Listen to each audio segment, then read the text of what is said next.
Assalamu alaikum viewers and welcome back to the tenses topic again. So today we will be discussing about present perfect continuous tense.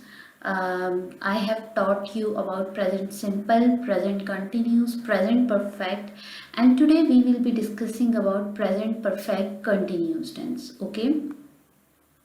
Present perfect continuous tense usually emphasizes duration, or this tense is used for the actions which are changing or developing or increasing continuously. Okay अब यहाँ पर क्या है कि present perfect continuous tense जो है वो थोड़ा सा प्रेजेंट कंटिन्यूस के जैसा ही होता है। मतलब इसमें जो एक्शन है वो परफॉर्म तो हो रहा होता है, लेकिन यूजुअली हम क्या करते हैं कि हम यहाँ पर टाइम मेंशन कर देते हैं, ड्यूरेशन मेंशन कर देते हैं। जब हम प्रेजेंट परफेक्ट कंटिन्यूस में ड्यूरेशन मेंशन करेंगे, कोई भी टाइम मेंशन करेंगे, तो फिर हम प्रेजेंट परफेक्ट कंटिन्यूस टेंस के रूल्स यूज़ करेंगे। ठीक है। और अगर हम अपने जैसे कि मैंने यहाँ पर लिखा है कि ये उन एक्शंस के लिए भी यूज़ होता है जो कि कंटिन्यूसली चेंज हो रहे हैं या डेवलप हो रहे हैं। ठीक है। अब इसकी उर्दू आइडेंटिफिकेशन वही है, हो रहा है, हो रही है एंड हो रहे हैं। लेकिन क्या है कि जब हम इन सेंटेंसेस में कोई भी टाइम मेंशन कर देंगे, कोई स्पेसिफिक टाइम मेंशन कर देंगे, तो यहाँ पर प्रेजेंट परफेक्ट टेंस यूज़ होगा। ठीक है। अब देखें, जैसे कि मैं आपको यहाँ पर कुछ एग्जांपल्स दूंगी तो आपको मज़ीद ये क्लियर हो जाएगा। लेकिन उससे पहले मैं आपको ये बताऊंगी कि यहाँ पर सिंस और फॉर यूज़ होता है टाइम के लिए। ठीक है। यानी कि अगर हम कहेंगे इट इज़ रेनिंग, अगर हम सिर्फ कहना कि बारिश हो रही है तो हम कहेंगे इट इज़ रेनिंग। लेकिन अगर हम यहाँ पर टाइम भी मेंशन करना चाहें तो हम ये कहें कि सुबह से बारिश हो रही है, तो फिर हम कहेंगे it has been raining since morning, right. तो अब यहाँ पर अगर टाइम आ गया तो हम यूज़ करेंगे सिंस एंड फॉर और प्रेजेंट परफेक्ट कंटिन्यूस टेंस। ठीक है। और सिंस और फॉर में क्या डिफरेंस है? सिंस जो है वो जब टाइम हम बिल्कुल एग्जैक्ट बता रहे होते हैं, जैसे कि हम बोले मंडे सिंस 3 PM, यानी कि ये एग्जैक्ट टाइम हम बता रहे हैं, तो यहाँ पर हम सिंस यूज़ करेंगे, राइट। और फॉर हम तब यूज़ करेंगे जब हम एग्जैक्ट टाइम तो नहीं बता रहे, लेकिन हम एक एस्टिमेटेड अमाउंट ऑफ टाइम बताते हैं, तो तब हम यूज़ करेंगे for, like for 3 hours, for 6 months. अब ये आपको एक अमाउंट ऑफ टाइम बता रहा है लेकिन एग्जैक्ट टाइम नहीं बता रहा, तो यहाँ पर आप फॉर यूज़ करेंगे, राइट। अब देखिए कुछ एग्जांपल्स हैं। ग्रामर रूल्स मैंने आपको बता रही हूँ कि इसमें हेल्पिंग वर्ब्स जो हैं हैज़ बीन और हैव बीन यूज़ होंगे। Has been again he, she, it, singular noun और प्रोनाउंस के साथ हैज़ बीन आएगा, और हैव बीन यूज़ होगा आई, वी, यू, दे, और प्लूरल नाउन्स और प्रोनाउंस के साथ हैव बीन यूज़ होगा। So these are the grammar rules of present perfect continuous tense. Okay, examples हैं। अब देखिए, she has been listening to music for 2 hours।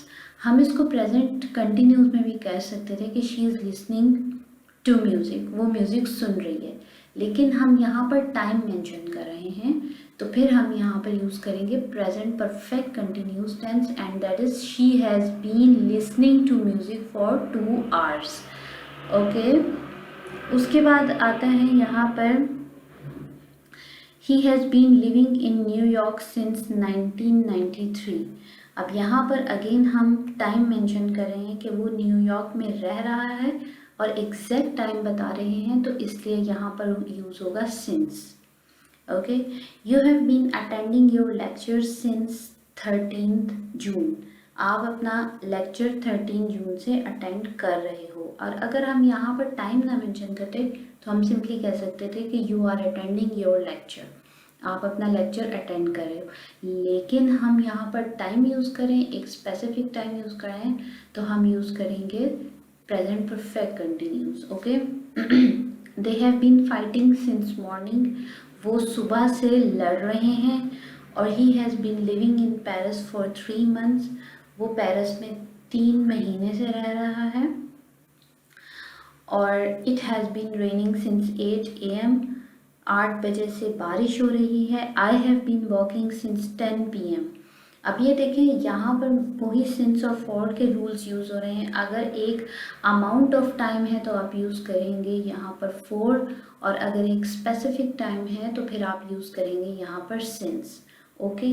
और अगेन सिंपल आप यहाँ पर प्रेजेंट कंटिन्यूस टेंस यूज़ कर सकते हैं अगर टाइम ना मेंशन हो, लेकिन अगर टाइम मेंशन है तो फिर आप यहाँ पर हैज़ बीन और हैव बीन यूज़ करेंगे। नेगेटिव बहुत इजी है, सिंपल आप नॉट यूज़ कर लेंगे हैव और बीन के दरमियान में। I have not been working here for a very long time. मैं यहाँ बहुत अरसे से काम नहीं कर रहा। She has not been attending this event since yesterday. And Imran has not been travelling by train since last year. Imran train से सफ़र नहीं कर रहा पिछले 1 साल से। ओके, तो ये इसके नेगेटिव हो जाएंगे। इसी तरह आप इंटेरोगेटिव में हेल्पिंग वर्ब हैव या हैज़ को स्टार्ट में ले जाएंगे, उसके बाद आप सब्जेक्ट यूज़ करेंगे और फिर बीन यूज़ करेंगे। Have you been teaching here for the last 2 years?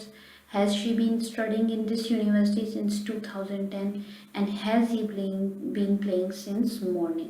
तो ये हो जाएंगे इसके interrogative. Okay, I hope this is clear. और सिंस और फॉर में भी आपको डिफरेंस समझ में आ गया होगा कि क्या डिफरेंस है सिंस और फॉर में। और बहुत इजी टेंस है। लोग इसकी actually people think that this tense is a little bit confusing, but I tried my level best to clear all sort of confusions. Okay, so till here we just finish our lecture। और again मैं अपने lecture के and में कोशिश मेरी यही होती है कि मैं आपको कोई अच्छी सी टिप दे दूँ। Last time I shared an app with you that was an HB app, and that was a very good app for English conversation. So today I am going to share another app with you people. This app is also very good for improving your English. You can try this app as well, and this app is known as Cake.